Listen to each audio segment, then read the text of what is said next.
کہ آخری آسمان سے اللہ کے معزز فرشتے حضرت جبرائیل علیہ السلام اس آسمان سے کچھ آیتیں لے کر کے اترتے اور اللہ کے پیغمبر علیہ السلام کو پڑھ کر کے سناتے ہیں۔ فرمایا اِنَّا أَنزَلْنَاهُ فِي لَيْلَةِ الْقَدْرِ وَمَا أَدْرَاكَ مَا لَيْلَةُ الْقَدْرِ۔ اور اے نبی آپ کو پتہ بھی ہے کہ شب قدر کیا ہے۔ یہ ایک کلام کا ایک طریقہ ہوتا ہے، اگر کسی بات کی اہمیت آپ کو ظاہر کرنی ہے مخاطب کے سامنے اور کسی بات کی عظمت کو بتانا ہے مخاطب کے سامنے، تو آپ اس حوالے سے ایک سوال کرتے ہیں، سوال ڈالتے ہیں کہ آپ کو اس کے بارے میں پتا ہے؟ تو پھر وہ کہتا ہے کہ نہیں مجھے نہیں پتا ہے، تو پھر متکلم اس سوال کی وضاحت خود سے کرتا ہے۔ اللہ کے پیغمبر سے یہ سوال کرنا کہ اے نبی آپ کو پتا بھی ہے کہ شب قدر کیا ہے، پھر اس کے بعد جواب خود دیتے ہیں لیلۃ القدر خیر من الف شہر، کہ شب قدر 1000 مہینوں سے زیادہ بہتر ہے، 1000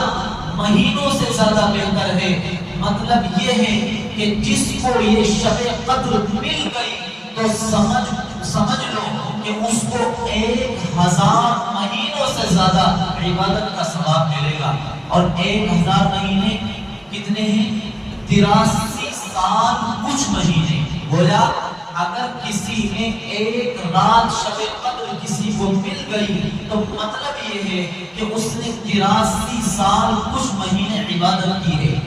اور انسان کی زندگی میں آج کے دنیا میں آج اس دور میں کتنی شب قدر آتی ہیں، تو پھر اگر وہ اس کو ہر شب قدر ہر سال مل جائے تو کتنے سال ہماری زندگی میں وہ ہوں گے کہ جو ہمارے عبادت میں شمار ہوں گے۔ تو اس آیت کو نازل کر کے خداوند قدوس نے اللہ کے نبی کے اس خیال کی تردید کی کہ پہلی امتوں کی عمریں زیادہ ہوا کرتی تھی تو ان کی عبادتیں بھی زیادہ ہوا کرتی تھی، تو اب جب ایک رات 83 سال کچھ مہینے کے برابر ہے تو مطلب یہ ہے کہ اب ان کی عمریں اگرچہ زیادہ ہوئی ہیں، ہمارے نبی کی امت کی عمر اگرچہ کم ہے، مگر اس کے باوجود فضیلت اور درجات پہلے قوموں کے مقابلے میں اللہ کے پیغمبر علیہ السلام کی قوم کی زیادہ ہوئی۔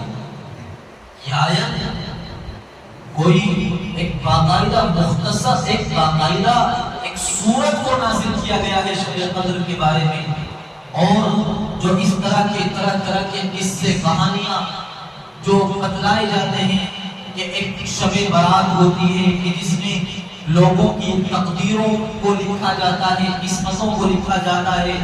رزق لکھا جاتا ہے، ہر چیز کے فیصلے کیے جاتے ہیں۔ فیہا یفرق کل امر حکیم۔ تو ان تمام چیزوں کو شب برات سے متعلق جو لوگ بیان کرتے ہیں وہ غلطی پر ہوتے ہیں۔ صحیح یہ ہے کہ یہ ساری چیزیں وہ ہوتی ہیں جو شب قدر میں ہوتی ہیں۔ شب قدر میں انسان کی تقدیریں لکھی جاتی ہیں، شب قدر میں انسان کی قسمت کے فیصلے کیے جاتے ہیں، شب قدر میں انسان کی مسلمانوں کی دعائیں قبول کی جاتی ہیں، شب قدر میں اللہ عز و جل اب اس انتظار میں رہتا ہے کہ ہے کوئی میرا بندہ جو میرے پاک گھر میں میرے سامنے دعائیں مانگ رہا ہو، ہے کوئی میرا بندہ جو میرے پاک گھر میں میرے سامنے گڑ گڑا رہا ہو، اپنا رزق کا مطالبہ کر رہا ہو، اپنی معافی کا طلبگار ہو، اپنی قسمتوں کے بارے میں فیصلے کیے جانے کا منتظر ہو، ہے کوئی بندہ جو میرے سامنے رو رہا ہو، کلس رہا ہو، اور جو میرے سامنے متواضع ہو۔ اللہ منتظر رہتا ہے، مگر ہم مسلمانوں کی اور ہمارے سماج اور معاشرے کی ایک بڑی تعداد ہے کہ جو اس عظیم رات سے بھی محروم ہوتی ہے، عظیم رات سے محروم ہوتی ہے۔ حدیث پاک میں آتا ہے